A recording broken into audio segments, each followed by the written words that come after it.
بندہ مومن کے لیے جو سب سے قربت والا رشتہ ہے وہ نبی پاک علیہ السلام کا رشتہ ہے۔ اللہ کے پیارے رسول صلی اللہ تعالی علیہ وسلم کی آپ کو درجنوں احادیث ملیں گی جن میں نبی پاک علیہ السلام نے ارشاد فرمایا کہ میرا جی چاہتا تھا حضور فرمانے لگے میرا جی چاہتا تھا کہ میں ہر وضو کے ساتھ مسواک ضروری قرار دے دوں، لیکن فرمایا تمہیں تکلیف ہوگی لہذا میں اسے ضروری قرار نہیں دیتا۔ میں اور آپ جب اللہ آپ کو مہنگے مہنگے موبائل دے پر کبھی کبھی چھوڑنے بھی چاہیے، آپ میری بات پر توجہ فرمائیں۔ جب ہمارا کسی چیز کو جی چاہتا ہے تو ہم کر گزرتے ہیں، چاہے ساری دنیا کے اوپر قدم رکھ کے ہمیں گزرنا پڑے، لیکن نبی پاک علیہ السلام فرماتے ہیں میرا جی چاہتا تھا میں امت پر تہجد کی نماز ضروری قرار دے دوں۔ گویا حضور فرما رہے ہیں میں نے اپنی چاہت نہیں دیکھی، تمہاری نیند دیکھی ہے۔ اللہ کے پیارے حبیب علیہ السلام نے فرمایا میرا جی چاہتا ہے، میرا دل چاہتا ہے، میری یہ خواہش ہے کہ میں لمبی نماز پڑھاؤں،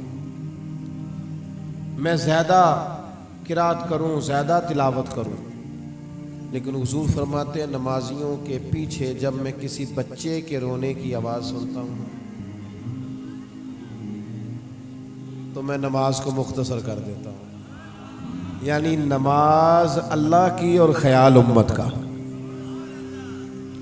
حضور علیہ السلام نے اس رشتے کی کشش بیان کی جو امت کے ساتھ نبی پاک کا تعلق ہے، اس کی گہرائی اور گہرائی کو بیان فرمایا۔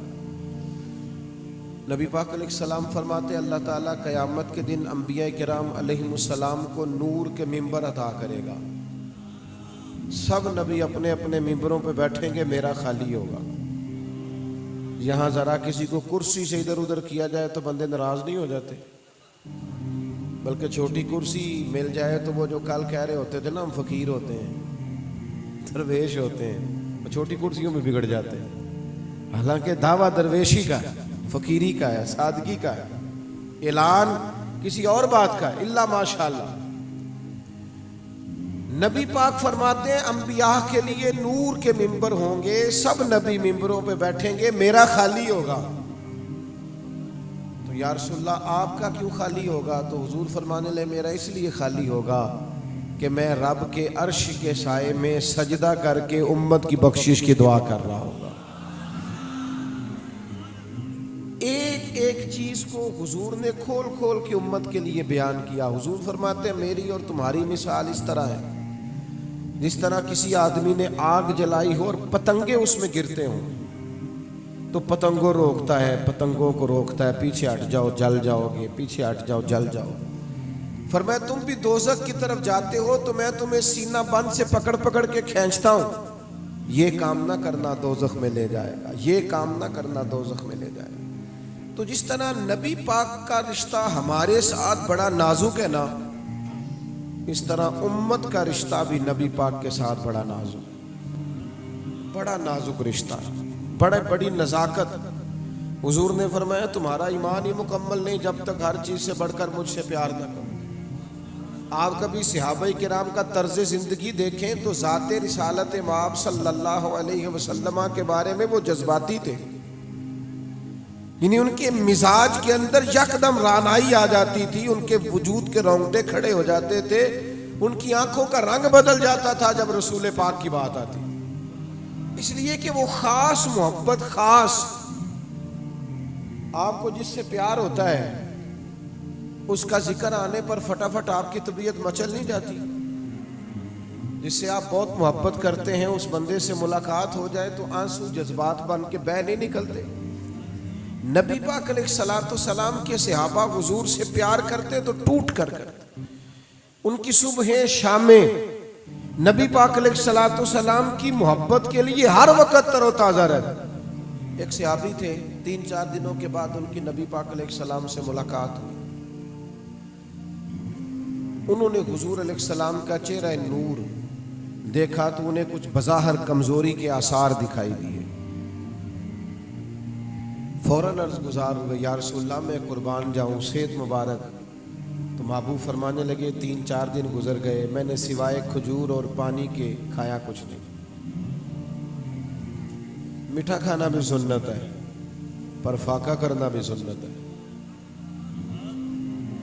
مسواک سے دانت صاف کرنا بھی سنت ہے، اور حضور نے حضرت انس بن مالک سے کہا تھا، انس میرے بیٹے صبح اس حال میں کرنا کہ تمہارے دل میں کسی کا بغض نہ ہو، اور یہ میری سنت ہے۔ یعنی دانت صاف کرنا بھی سنت ہے اور دل صاف رکھنا بھی سنت ہے۔ ہم سمجھتے ہیں کہ 2-4 میں اکثر دوستوں سے کہتا ہوں کہ ہم نے سنت کا مفہوم بھی اپنی مرضی کا لے لیا ہے نا۔ الحمدللہ مجھے خط نہیں کرانا پڑتا، میں نے شروع سے داڑھی رکھی ہے، کبھی کٹوائی نہیں۔ میں امامہ بڑا شروع سے باندھتا ہوں، کوشش کرتے ہیں لباس بھی مطابق اسی طرح پہنے، لیکن میں یہ نہیں سمجھتا کہ بس بند ہو گئی یہاں سنت، داڑھی رکھ لی، پگڑی باندھ لی تو معاملہ ختم ہو گیا۔ نبی پاک علیہ السلام کی جو سنت سب سے پہلے مشہور ہوئی ہے نا، اور جس ادا سے لوگوں کو حضور کا تعارف ہوا ہے سب سے پہلے، وہ تو صادق اور امین ہونا ہے۔ مسکرا کے بولنا بھی سنت ہے، لیکن ہر وقت سچ بولنا یہ مدینے والے کی سنت ہے۔ جب حضرت ابو ہریرہ رضی اللہ تعالیٰ عنہ نے عرض کیا تھا حضور آپ بھی ہم سے مزاح فرماتے ہیں، تو فرمایا میں مزاح بھی کروں تو سوائے حق اور سچ کے میرے منہ سے کچھ بھی نہیں نکلا کرتا۔ اللہ کے پیارے رسول صلی اللہ تعالیٰ علیہ وآلہ وسلم کی یہ بھی سنت۔ تو صحابی نے کہا یا رسول اللہ میں چہرے پر آثار دیکھ رہا ہوں کمزوری کے، تو حضور فرمانے لگے 3-4 دنوں سے کھایا کچھ نہیں۔ اب یہ رشتہ ذرا نازک ہے۔ صحابی فوراً گھر گئے، کچھ کھانے کو ہے؟ انہوں نے کہا کچھ نہیں۔ اڑوس پڑوس کے لوگوں سے پوچھا کچھ نہیں، رشتہ داروں سے پوچھا کچھ نہیں۔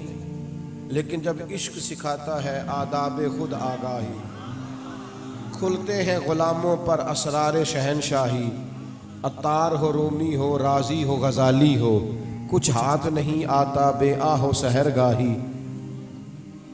فوراً نکلے مزدوری تلاش کرنے۔ ایک یہودی کے باغ میں جا کے کہنے لگے مزدوری ملے گی؟ اس نے کہا ہے تو صحیح پر ذرا مشکل ہے، پانی ذرا گہرا ہے کنویں میں، وہ نکال کے پودوں کو پانی لگانا ہے، ایک ڈول پانی کا نکالو گے تو ایک کھجور ملے گی۔ کہنے لگے مجھے منظور ہے۔ وہ کہنے لگا موسم بڑی سخت گرمی کا ہے، کہنے لگے تو چھوڑ دے مجھے منظور ہے۔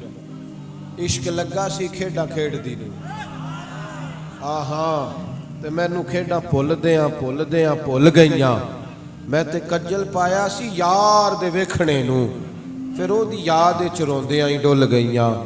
حیدر شاہ اس گلی کدے نہ رول دی، پر ہن تے رول دی میں رول گئیاں۔ کہا مجھے قبول ہے، کروں گا نا، شاید کبھی نہ کرتا یہ مزدوری پر آج کروں گا۔ اپنی چادر بچھا لی، ایک پانی کا ڈول نکالتے تو ایک کھجور مزدوری میں ملتی تو رکھ لیتے چادر پہ، دوسرا پانی کا ڈول نکالتے تو ایک کھجور ملتی تو چادر پہ رکھ لیتے۔ کتنی دیر کام کیا، جب کچھ کھجوریں جمع ہو گئے تو ان کو سمیٹا، کندھے پہ رکھا، اور لے کے جب حضور کی بارگاہ میں گئے تو حال یہ تھا کہ وجود پسینے سے شرابور، ہاتھوں پہ چھالے، یعنی تینوں لب دے آپ گواچے، ساکھوں اپنی خبر نہ کوئی۔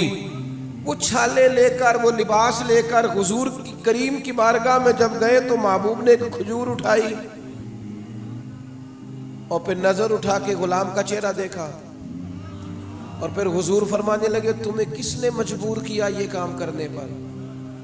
کس نے مجبور کیا؟ تو انہوں نے بھی نظر جھکا لی، گھٹنے زمین پہ رکھ دیے، کہنے لگے یا رسول اللہ ہمیں کوئی مجبور کر سکتا ہے؟